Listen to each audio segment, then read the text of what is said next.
Run It Studios and the Arthritis Foundation of Missouri bring you this special episode of the Run Radio Podcast. Welcome back to the Run Radio Podcast in partnership with the Arthritis Foundation of Missouri, bringing you resources and information to help you or a loved one that may be dealing with some type of arthritis. There are so many. My name is Trina Wilcox. I was diagnosed at age 6, so I know that there have become more and more resources at our fingertips, thanks to the help with great libraries and great places like the Arthritis Foundation. I want to welcome my guest, Kristen Sorth with the St. Louis County Library. Welcome. Thank you. Thanks for having me. I remember back in the day when my parents were researching what was going on with their kid, going to the library and dad flipping through books, making copies. And this was when it was so not user friendly to get all the information that you need. So I have a good feeling you have been part of making resources so easily available. What can you tell someone who is coming in and has no idea what they're looking for, but they know they need to know something? Yeah, I think libraries have really changed over the years, and I think that it became more of less of a place about rules and being quiet, and more of a place of information and a place of comfort and community and to seek assistance.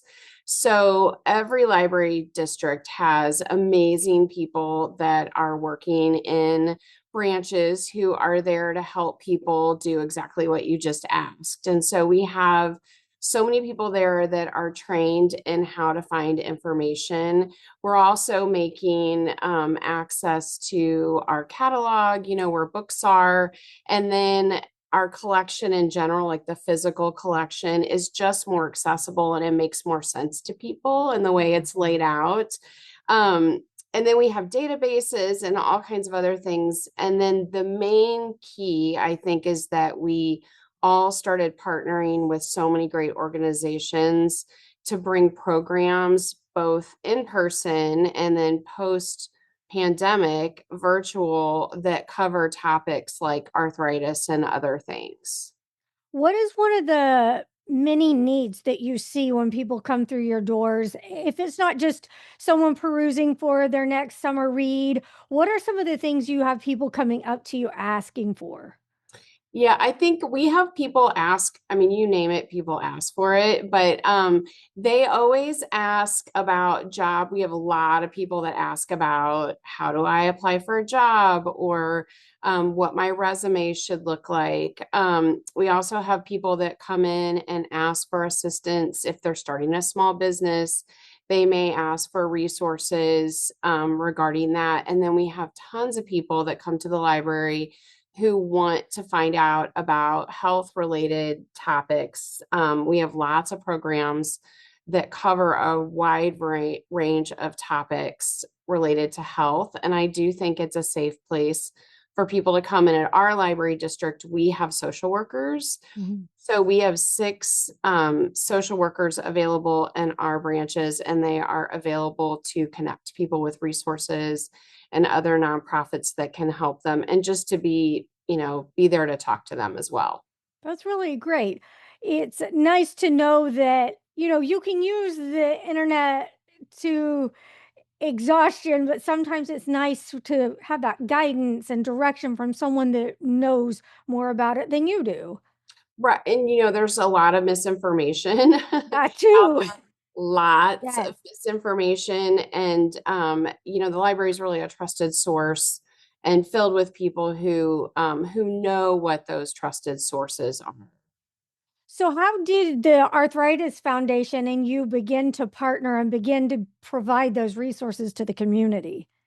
We've been partnering with the Arthritis Foundation for almost a decade. So we offer, as I mentioned, we offer lots of really amazing programs in our branches.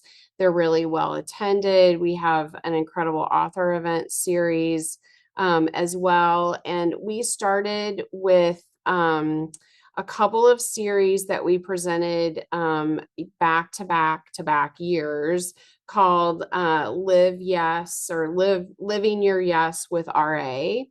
And we had various rheumatologists come in from St. Louis University, and they provided programs. We had, almost 50 attendees at all of those. And then we've had some other talks about what that looks like today in today's world. We often find that many of our health related programs are really popular when they're presented virtually. Mm. So we are looking at a couple of virtual programs that will be presented during Pain Awareness Month. So we have a Managing Your Pain with Arthritis event that will happen probably in September. And then October, we have Exercising with Arthritis. We have a huge Fall into Fitness program for our patrons where we encourage them to track their fitness. They hit goals along the way, and then they're registered for a raffle for prizes. So we really wanted to work in the importance of exercising and how to exercise when you have arthritis. Yeah, that's great.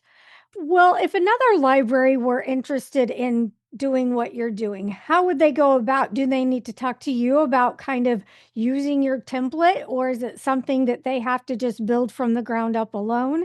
Yeah, we libraries are super collaborative. So we often share programs with each other. So they could always reach out to us. A lot of our programs are available on our YouTube page, especially our virtual programs. So they could go out and check those out.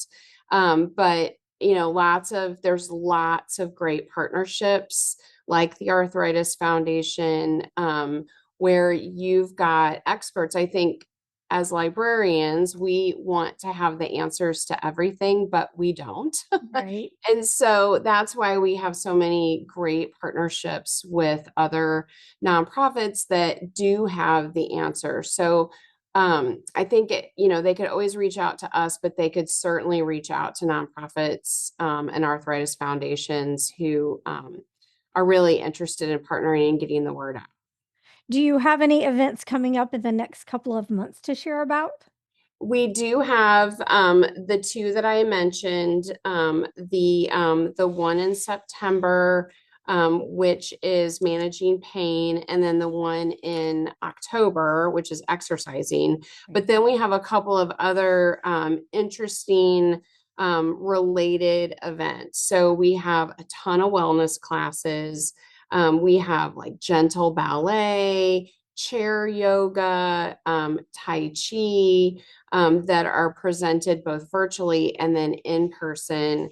And then we have a partnership with BJC in St. Louis that presents in person and virtual programs about like tips for healthy eating, mindfulness, all those kinds of things. We have a couple of programs that we present with Aging Ahead for seniors, and those include a healthy lunch as well. And then, of course, we've got books and audiobooks and virtual books that people can check out. And then we also offer Headspace with a library card, and that is an online app that focuses on meditation and mindfulness techniques. So that is, I've used it. My family has used it. It's really awesome. Nice. And so if you just have a library card, you get access to that app? You can, yes. That's very valuable. Awesome. Yes. Well, I know that libraries, of course, are always needing more resources, support, and funding. So, what can the community do to help you and make sure that all of these great resources are continuously available? Yeah, the St. Louis County Library has a foundation. We have the St. Louis County Library Foundation, and they have a website and a Facebook page. And so you can go out to the website and you can actually link to it from the library's website, which is slcl.org.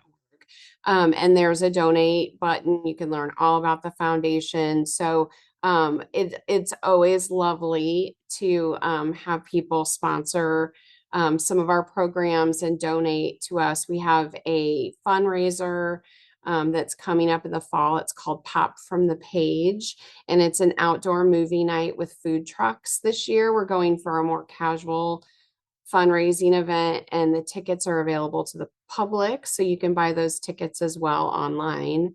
And then, we just want people to be great ambassadors too. So I think it's good to talk to people about, hey, this may not be the library that you experienced as a child. Like there's no shushing.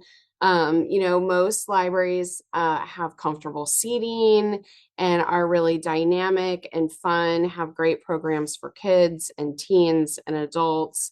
So I would say, like, come in and visit a library if you haven't been in a long time. Yeah, that's an excellent point. I remember as our library was changing going in, and I knew it had changed when you saw this cool looking kid zone and kids actually studying there, teenagers studying there. It wasn't a place that you avoided anymore. It was the place that you went to get your work done and enjoy it.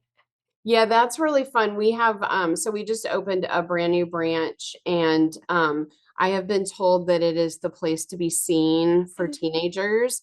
So we had this security video from a Sunday with like 50 teens waiting outside for the library to open. And when they unlocked the doors, they ran in to get the best study rooms. Wow. I know. And I was like, oh, I'm gonna start crying. Yeah, you're doing stuff right. That's Yeah. awesome. Yeah. Good. And we Well, want, we want it to be a safe, comfortable place for yeah. people. And I think that's why people come with questions. They don't feel intimidated. It's a really calm environment where really you've got all these people there that are just there to help you. Well, I'm glad that you're doing what you're doing. You're connected with the Arthritis Foundation and other great outlets. We appreciate what you're doing. Thank you for sharing some of your time Of and course. energy into a great cause.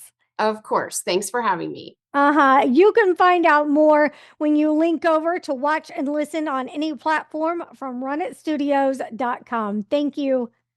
Thank you.